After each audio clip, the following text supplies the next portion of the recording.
Ada tayammum, adab tayamum. Fa in ajazta an isti'malil ma'i, kalau kamu tidak bisa menggunakan air untuk wudu atau untuk mandi, li faqdihi, karena tidak ada air, ba'da talabi, setelah mencari air dicari kemana-mana nggak dapat, au li'udhrin, atau airnya ada tapi kamu nggak bisa, ada udzur, min marodin, contohnya sakit, karena sakit nggak bisa pakai air. Ini sakitnya misalnya kena air semakin parah, atau kena air sakitnya jadi sakit gitu, tambah sakit, ya udah.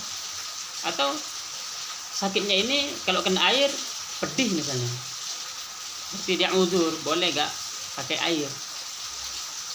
Au liman'in minal wusul ilaihi, atau airnya ada tapi nggak bisa sampai ke sana, min sabuin, karena ada hewan buas di dekat air itu. Au habsin, atau kita dikepung orang, atau ada sesuatu yang bikin kita gak capek ke sana di tempat tinggi misalnya. Au kana al-ma'ul hadir tahtaju ilaihi al-'atshikah, atau airnya ada tapi dibutuhkan untuk minum. Au li'atshi rafiqikah, atau yang minum bukan saya tapi teman misalnya, bukan kamu tapi teman kamu. Au kana milkan li ghairika, airnya ada tapi milik orang lain. Ini semuanya tayamum nih. Walam yabi illa bi aktsara min thamanil mithli, dan dia orang yang punya air itu enggak mau menjual kecuali dengan harga yang lebih dari biasanya. Au kana bika jirahah, atau kamu kena luka. Au maradun takhafu minhu ala nafsika, atau kena sakit yang membahayakan diri.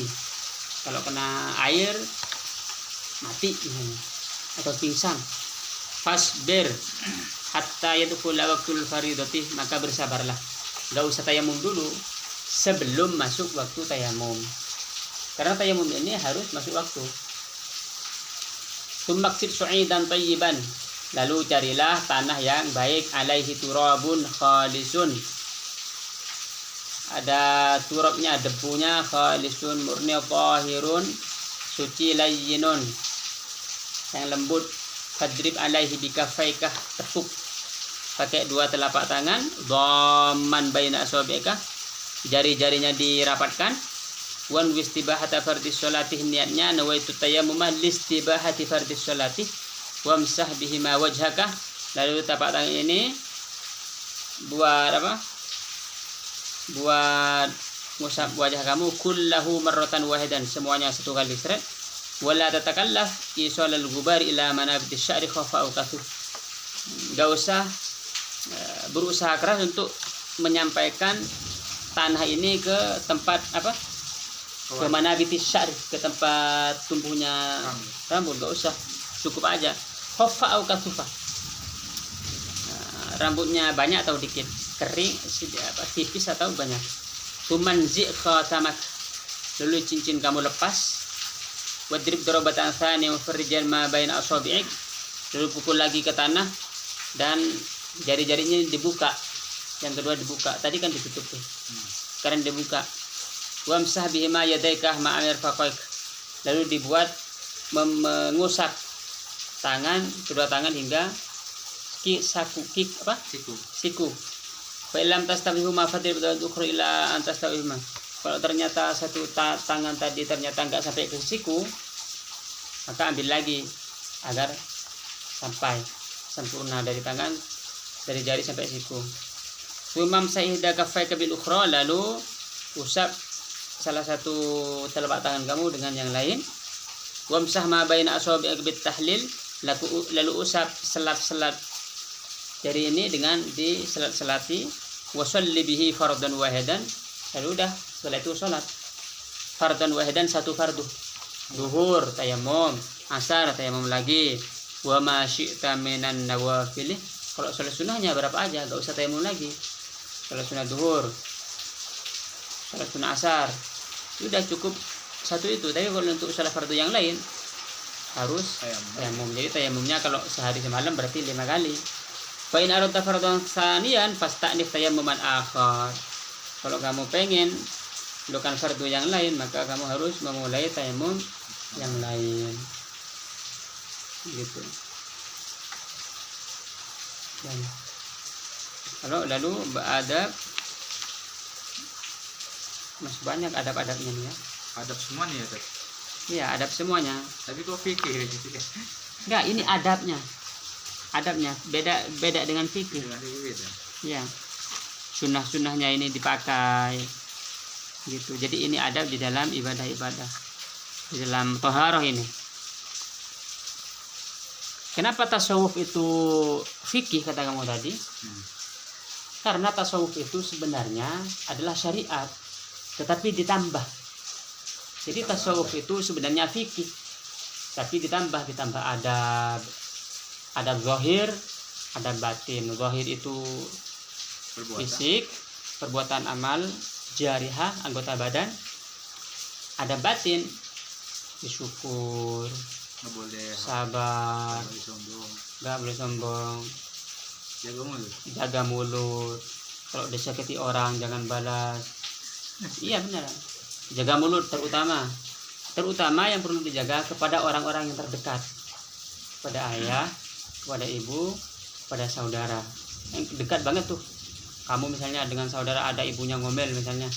Saudara kamu ngomong jelek sama ibu, nggak boleh. Atau kamu berpikir jelek tentang ibu, nggak boleh. Atau saudara kamu ngomong ibunya, oh ibu sudah tua, kamu cegah, jangan, itu ibu misalnya ibu marah terus, jangan sampai ada pikiran buruk terhadap orang tua laki-laki atau orang tua kurang, nggak boleh. Kenapa? Karena nih begini nih contohnya, kamu ada anak, enggak, kamu pegang gelas, ya kan? Lalu gelas itu kena senggol. Iya, kena senggol oleh saya misalnya. Lalu di gelas itu tumpah kopi. Wah, keselnya minta ampun itu. Nah, pertanyaannya, itu kenapa tumpah kopi? Itu kenapa tumpah? Kesenggol. Bukan karena kesenggol. Kenapa tumpah kopi? Karena isinya kopi.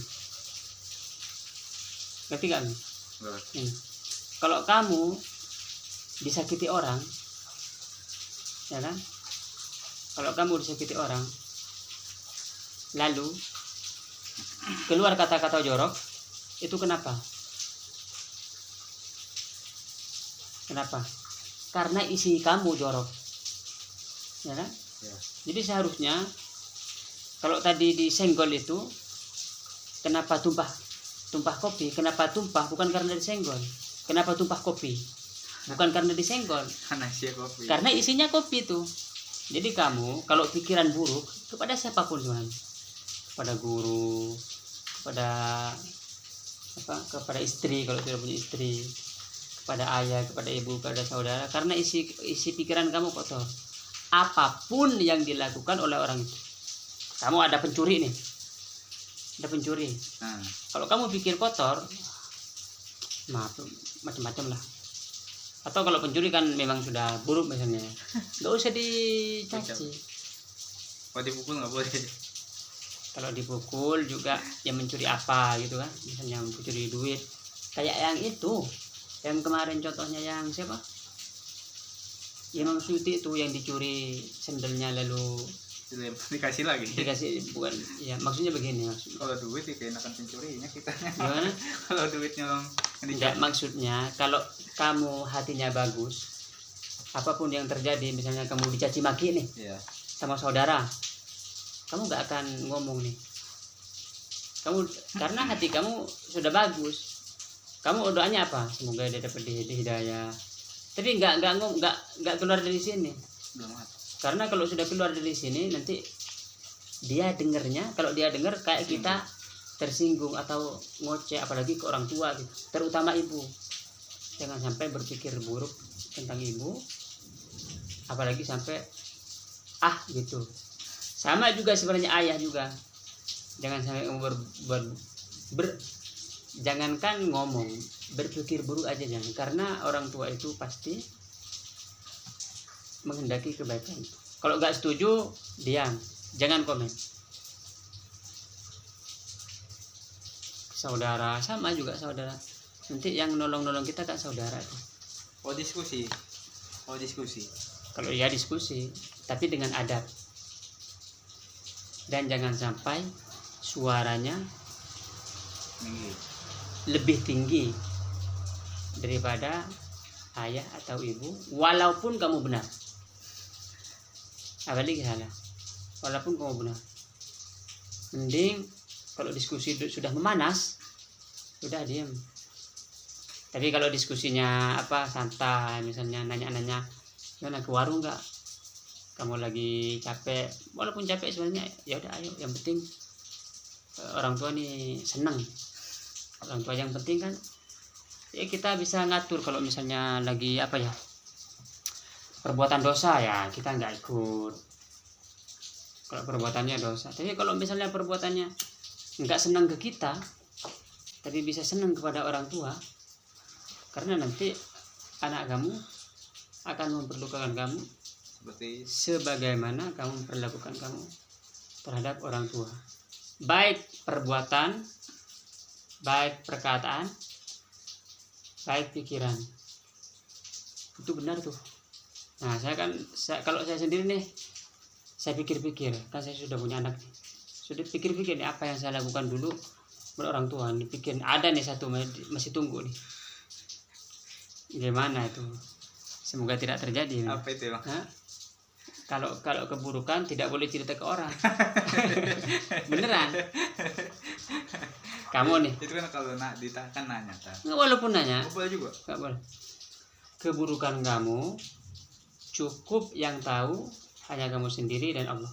Dan taubat. Jangan cerita saya pernah nyuri. Nggak usah. Kalau buat jadi maksudnya contoh aja maksudnya. Jangan sebut nama. Dulu ada orang wiring. Ada orang, jangan sebut nama. Kalau sebut nama, kamu bongkar aib diri sendiri. Nanti ampunan Allah itu, Allah mengampuni dosa kamu selama kamu tidak sebar. Karena sebenarnya kenapa dosa kamu tidak tersebar? Karena Allah tutupi. Ketika kamu bongkar, berarti kamu membongkar tutupnya Allah itu. Jadi kalau aib jangan cerita ke orang, ditutup aja. Kalau aib diri sendiri atau aib orang lain, biarkan kamu introspeksi diri. Oh ini salah, tobat kepada Allah, memperbaiki diri. Gitu.